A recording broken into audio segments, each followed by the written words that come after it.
তুমি জানা তুমি কোন, কিন্তু তুমি এইটো নাজানা তুমি কি হ'বগৈ পাৰা। হিম্মত সকলোৱে হেৰুৱায়, কিন্তু যিজনে হিম্মত নেহেৰুৱায় সেইজনে জানে যে সেইজনে কি হ'বগৈ পাৰে। তোমাৰ শক্তি আছে, ক্ষমতা আছে, জীৱন আছে আৰু লগতে সময়ো আছে, কিন্তু নাই তোমাৰ ৰিস্ক ল'ব পৰা সাহস, যাৰ বাবে লাইফ তোমাৰ ইউনিক নহয়। হিম্মত হেৰুৱাসকলৰ দৰে চিম্পুল হয়। ৰিস্ক লৈ কাম কৰিব পৰা যি শক্তি, সেই শক্তি আজি তোমাৰ নাই বাবে তুমি আজিও লাইফটো এনজয় কৰিব নোৱাৰা। ৰিস্ক লোৱা হ'লে তুমি আজি হয়তো নাভাবিলাহেঁতেন মই এইটো ভুল নকৰা হ'লে আজি মই সুখত থাকিলোহেঁতেন।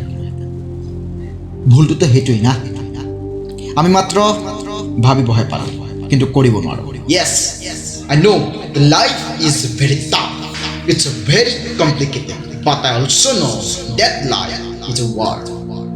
আৰু যিকোনো যুদ্ধ জিকিবলৈ হ'লে হিম্মতৰ প্ৰয়োজন হয়। এটা কথা হ'ল তুমি কি হ'বগৈ পাৰা সেইটো ডিপেণ্ড কৰিব তুমি নিজকে কিমান পৰ্যায়লৈ সলনি কৰিব পাৰা।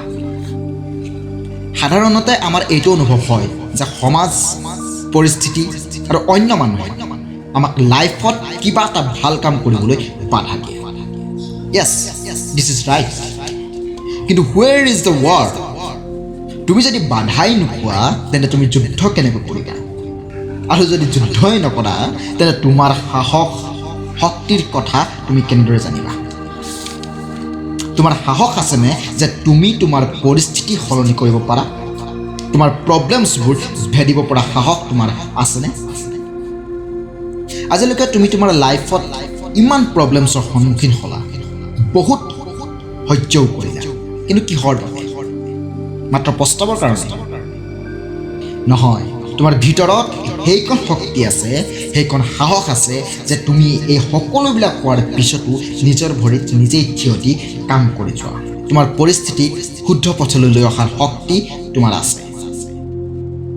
যদি তুমি বেলেগৰ কথা ভাবি বা পৰিস্থিতিৰ কথা ভাবি ভাবি নিজকে ৰখাই থৈছা, যদি তোমাৰ হিম্মত নাই বুলি তুমি নিজকে ভাবিছা, তেন্তে তোমাৰ টেলেণ্ট, তোমাৰ ট্ৰেইনিং, তোমাৰ সপোন সকলোবোৰ পাহৰি যোৱা। তোমাৰ লাইফৰ যি ইউনিকনেছ, যি তোমাৰ পৰিচয় হ'বলগীয়া আছিল, তাকো পাহৰি যোৱা।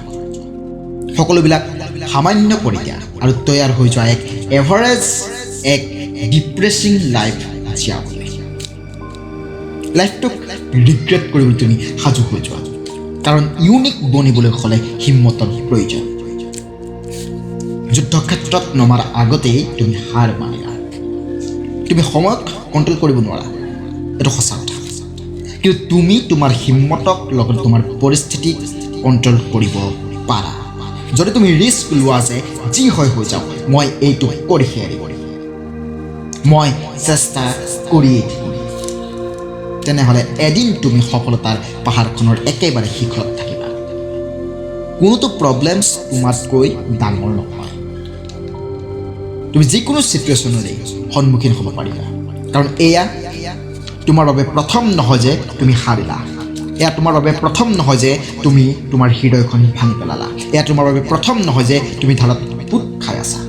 তোমাৰ নিজৰ সাহস আছে, শক্তি আছে, বিবেক, জ্ঞান আছে।